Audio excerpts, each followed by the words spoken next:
Maka santri-santri yang kena masalah-masalah, kena musibah-musibah itu, mesti pertama kali itu saya tanya, kamu tadi pagi baca Ayatul Kursi enggak?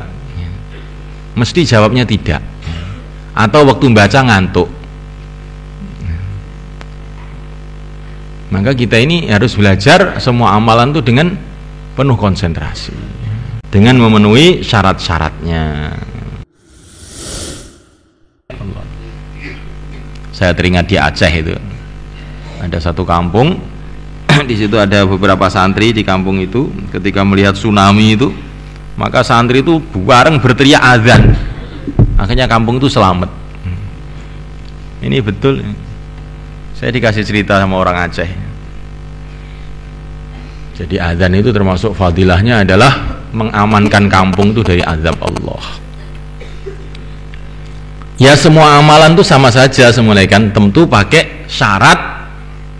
Amalan itu harus pakai tertibnya amalan, niatnya harus ikhlas semata-mata karena Allah, ada niat yang benar, tertib yang benar, baru amalan itu diterima oleh Allah. Maka melihat hadis ini, semestinya muadzin itu harus dicarikan betul-betul mukhlis. Karena ada di masjid-masjid jamak itu muadzin itu males. Waktu azan dia malah buka kaset. Dia sendiri tidur di rumah. Nah ini fadilahnya muadzin atau fadilahnya kaset ini? Carikan muadzin yang betul-betul mukhlis, betul-betul khusyuk di dalam azannya, sehingga hari itu kampung itu selamat dari azab Allah.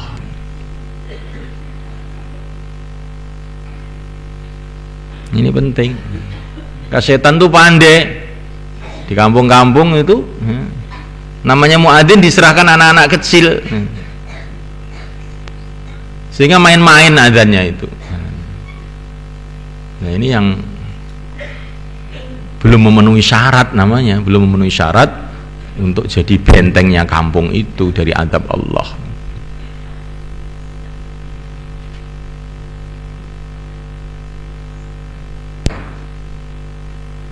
Itu di Porong yang tempat lumpur itu, orang-orang kampung situ cerita itu, Pak, aneh itu di lumpur Porong itu, kalau waktu azan itu mereda itu lumpur itu, tapi kalau habis azan ya kumat lagi, ya, sekadung, ya.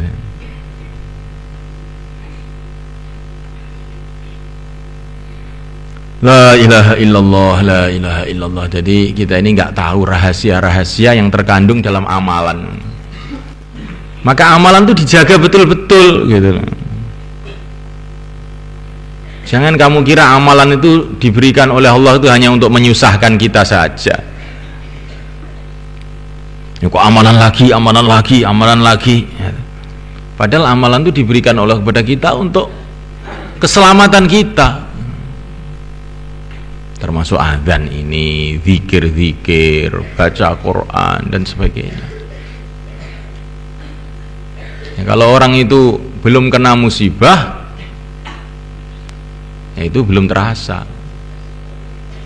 Maka ada seorang ulama meriwayatkan satu hadis, barang siapa pagi hari mengucapkan fa in tawallau faqul hasbiyallahu la ilaha illa huwa alaihi tawakkaltu wa rabbul arsyil azim, maka dia dijaga oleh Allah sampai sore dari segala musibah 7 kali. Nah, ulama yang meriwayatkan tadi itu dia sendiri itu kena sakit stroke, separuh itu mati.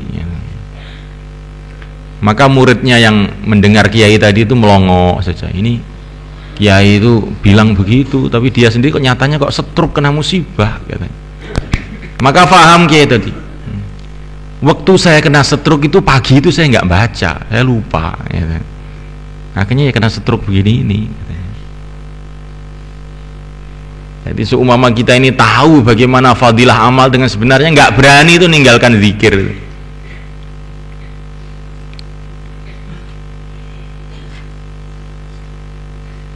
Ini karena kita ini tidak memahami fadilah, waktu zikir malah siap-siap tidur, ya dah. Kok lama sekali ini zikirnya. Nah ini orang yang tidak tahu fadilah. Kalau orang tahu fadilah, oh dia nggak berani keluar masjid sebelum khatam itu ayatul kursi itu. Ini yang betul-betul nyata ini.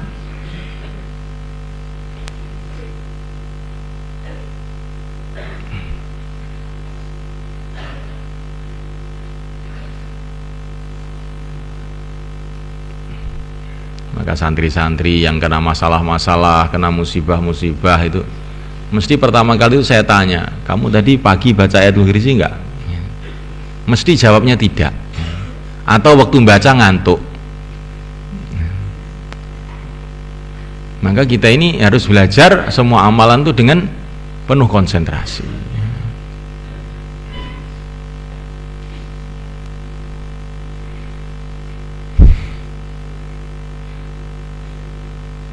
Dengan memenuhi syarat-syaratnya.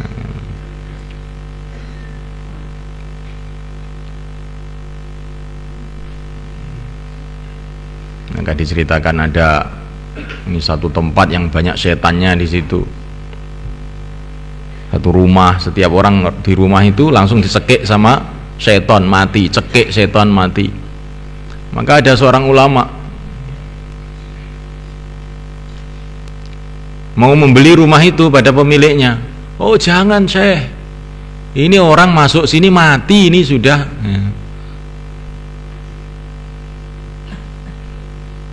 Maka ulama tadi mengatakan, saya punya doanya kok. Doanya apa?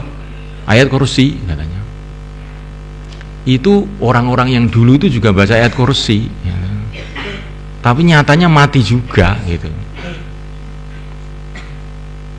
Saya tidak percaya dengan berita kamu itu. Saya percaya dengan Allah. Baca ayat kursi dijaga oleh Allah dari setan. Saya nggak percaya dengan berita kamu. Pokoknya saya akan saya beli ini rumah. Tidak usah dibeli, gratis sudah, katanya pemiliknya. Ya, maka dia masuk. Setelah masuk di situ, nah betul, jinnya datang dengan wajah yang seram, yang menakutkan sekali. Maka dia baca Allahu la ilaha illa huwal hayyul qayyum. Maka jinnya menirukan Allahu la ilaha illa huwal hayyul qayyum. Tetapi ulama tadi tidak terpengaruh, terus dibaca la ta'khudhuhu sinatun wala naum, terus jinnya juga ikut baca la ta'khudhuhu sinatun wala naum ya. Sampai wala ya'uduhu khifdhuhuma, dia juga wala ya'udu khifdhuhuma ya. Terus ulama tadi terus wala ya'uduhu khifdhuhuma wa huwal aliyul azim, langsung jinnya terbakar. Lah ceritanya orang-orang dulu itu tidak seperti itu. Penghuni-penghuni yang pada mampus itu, kalau sudah ditirukan dia sudah grogi. Loh, kok bisa juga dia? Akhirnya tidak berani meneruskan ayat kursinya itu, dicekik sama jin, mampus dia. Lah ulama yang ini, yang akhir ini, dia yakinnya kuat, nggak mungkin berita Nabi itu bohong, nggak mungkin ya. Maka hancurnya itu ketika wahwal aliyul azim, hancur dia ya. Karena sebelum ada azim itu belum baca ayat kursi namanya.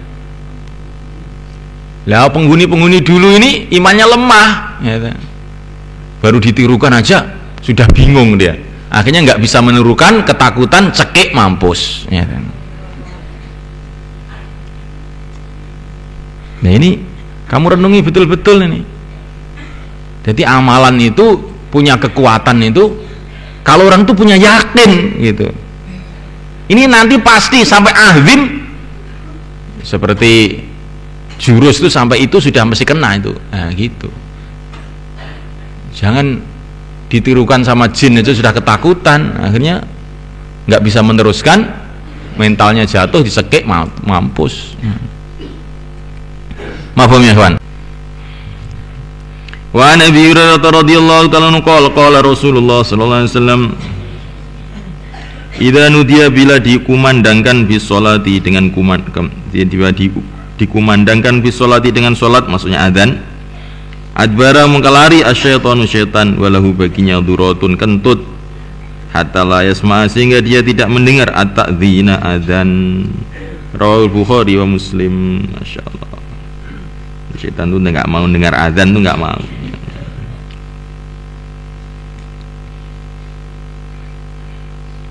Makanya azan tuh penting. Gitu. Azan tuh penting karena ini ke kampung-kampung kadang-kadang kan di masjid tuh nggak ada azan. Gitu.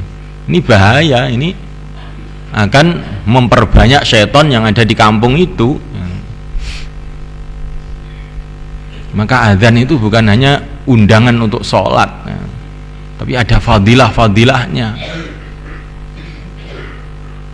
Ada fadilah-fadilahnya. Di antaranya adalah untuk mengusir setan dari kampung itu.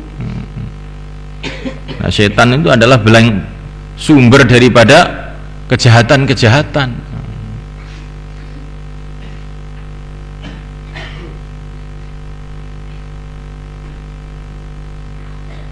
Maka dalam hadis riwayat Sayyidina Ali itu dikatakan kalau orang itu sedang sedih, sumpek, ya, hendaklah dia menyuruh salah satu orang keluarganya untuk adzan di telinga kanan, iqamat di telinga kiri.